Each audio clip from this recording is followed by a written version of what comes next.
আউযু বিল্লাহি মিনাশ শাইতানির রাজিম বিসমিল্লাহির রহমানির রহিম।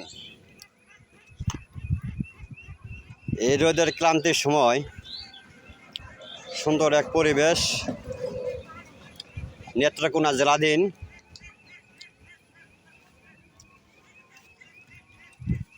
শেষ সীমানা সিলেটের সীমান্তবর্তী এলাকায় হাওর এলাকায় এই দেখতেছেন হাওর। খুব সুন্দর একটি পরিবেশ, ঠান্ডা বাতাস। এখানে আসছি সকালবেলা একটা রুগী দেখার উদ্দেশ্যে। রুগীটা হলো এখান থেকে নাম ঠিকানা দিয়েছিল, আমার পরিচিত লোক ওখানে থাকে তাদের। পরে আমি আসন থেকে হাজিরে দেখলাম তাদের কি সমস্যা। পরে দেখতে পারলাম তাদের বাড়িতে দুইটা তাবিজ গাড়া আছে। এজন্য পুরা ফ্যামিলির স্বামী স্ত্রী দুইজন সহ 4জন বাচ্চা 6জন মানুষকে কেউ কাউকে দেখতে পারে না, ভুর পাগল হয়ে অবস্থায়। কেউ কাউকে ছায়া চেহারাও দেখতে পারে না। কালো জাদু এমন একটা শক্তিশালী খারাপ বিদ্যা, খারাপ জিনিস, মানুষকে তিলে তিলে নষ্ট করে দেয়। যেমন অনেকেই কালো জাদু, ব্ল্যাক ম্যাজিক এগুলো বিশ্বাস করে না। যদি বিশ্বাস না করে তার ইমান থাকবে কিনা সন্দেহ আছে। কেননা যাকে সৃষ্টি না করলে পৃথিবী কিছু সৃষ্টি হতো না। আমাদের প্রিয় হাবিব, প্রিয় নবী রাসূল পাক সাল্লাল্লাহু আলাইহি সাল্লামকে ওনাকেও জাদু করা হয়েছিল।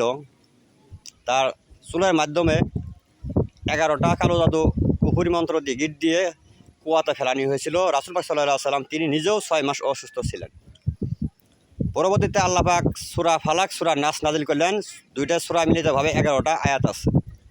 এই 11টা আয়াতের মাধ্যমে, ফেরেশতার মাধ্যমে আল্লাহ পাক 11টা জাদুর গিট্টু খুলে দেন।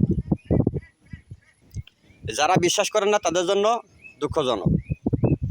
কালো জাদু, ব্ল্যাক ম্যাজিক এটা রাসূলের আমল থেকে আছে, কিয়ামত পর্যন্ত এটা থাকবে চর্চা। বিশ্বাস করার না করা যাদের ব্যক্তিগত ব্যাপার। যাই হোক, আমি আসলাম অনেক দূরের রাস্তা, প্রায় 5-6 ঘন্টা মোটরসাইকেলে রানিং করে আসছি। পরে আসে তাবিজটা আমি উঠাইলাম।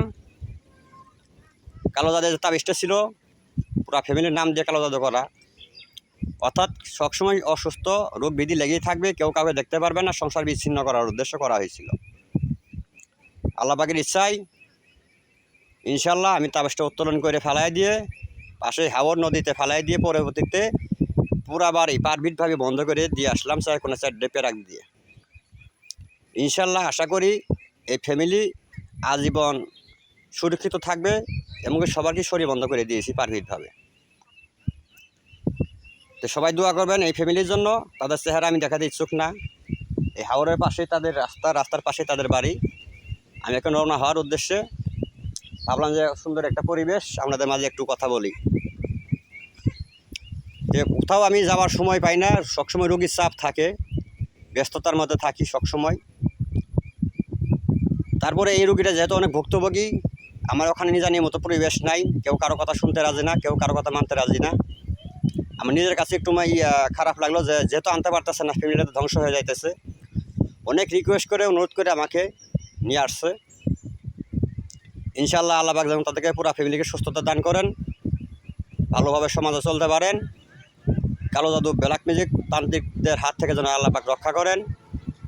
ইনশাল্লাহ আমি যতদূর সম্ভব সমাধান করে গেলাম, বাকিটা হলো আল্লাহর ইচ্ছা।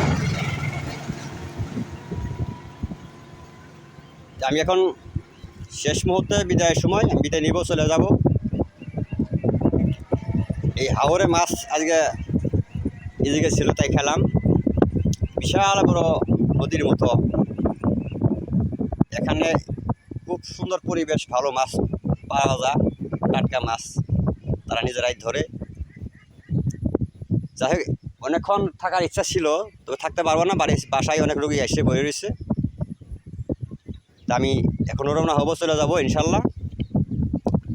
সবাই আমার জন্য দোয়া করবেন, আমি যেন মানুষের সেবা এইভাবে আজীবন মৃত্যুর আগ বন্ধ করে যেতে পারি। সবাই ভালো থাকবেন, সুস্থ থাকবেন।